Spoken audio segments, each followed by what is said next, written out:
Well, joining us now live from our gallery is our political editor, Jane Patterson. So, Jane, some relaxing of the rules, but not a free-for-all, is it, the Prime Minister's warning? No, it's not, and we saw this signalled last week by the Prime Minister in terms of those big gatherings, and you heard her refer there to South Korea that opened up part of a hospitality district, and that resulted in basically another outbreak, and they had to shut it down.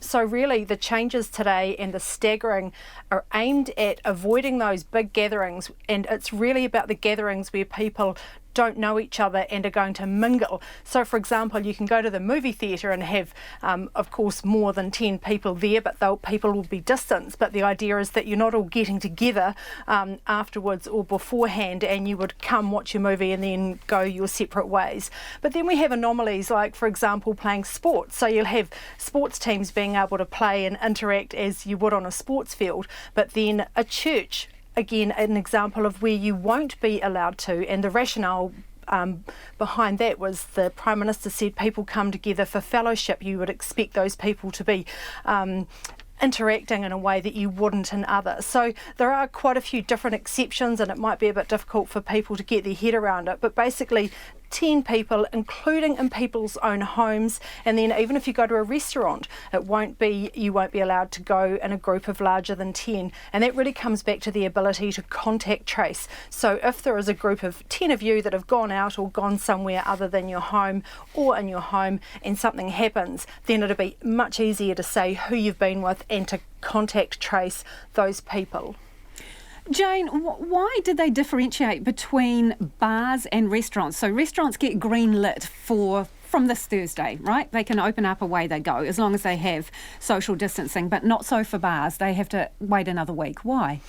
That's right. Again, it comes back to basically what people do at those venues. So restaurants, the argument is that you go to a restaurant to dine and you intend to be with the group that you're with and not wandering around to different tables and interacting. We're in a bar, much more social, people much more mobile. Even if you could have tables in there, then people, it's just a venue that's designed for not sitting down and eating.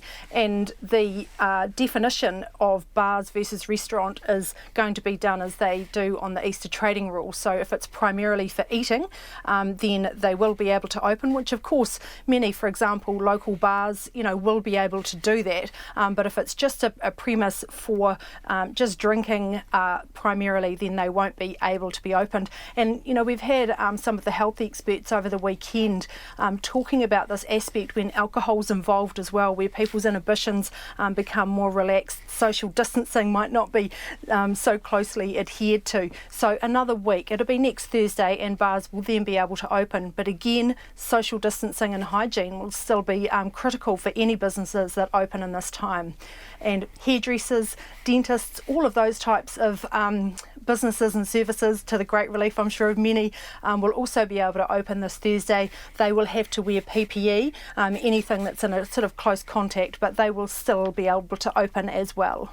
So, yeah, they'll have to wear masks, but Joe and Jill average won't. What was the justification for that? Because some experts have said we should be wearing masks on public transport, for example. That's right. And again, this comes back to the risk of the spread in indoor places in particular when people are in close contact, and public transport's a good example. And we've seen in other countries it's become mandatory on public transport to stop the infection if you don't know that you're infected. I asked Dr. Bloomfield about that. They had been considering it, but he said the evidence was actually very finely balanced, and it appears that the risks of wearing masks and that they are not foolproof. So you have to, for example, change them up to 3 times an hour. They can become damp. You're touching your face. They obviously felt that risk just wasn't worth it. So they've looked at the evidence coming in. But the other thing that's interesting, and it comes back and underpins all of this, is that concern about the second wave, and Dr. Bloomfield talking about the silent infection that might still be out there in New Zealand. So underpinning all of these different things are the risk of one of those infections flaring up again. And he also talked about the potential to have a regional response. So if there is a flare-up, you could see some parts of the country going back into further restrictions, probably back into more of a level 3 type scenario. So it wouldn't mean the whole country goes up and down, but they are leaving open that opportunity to be able to react much more specifically if a regional outbreak does occur. Thanks, Jane. That is Jane Patterson, our political editor, joining us live from the gallery.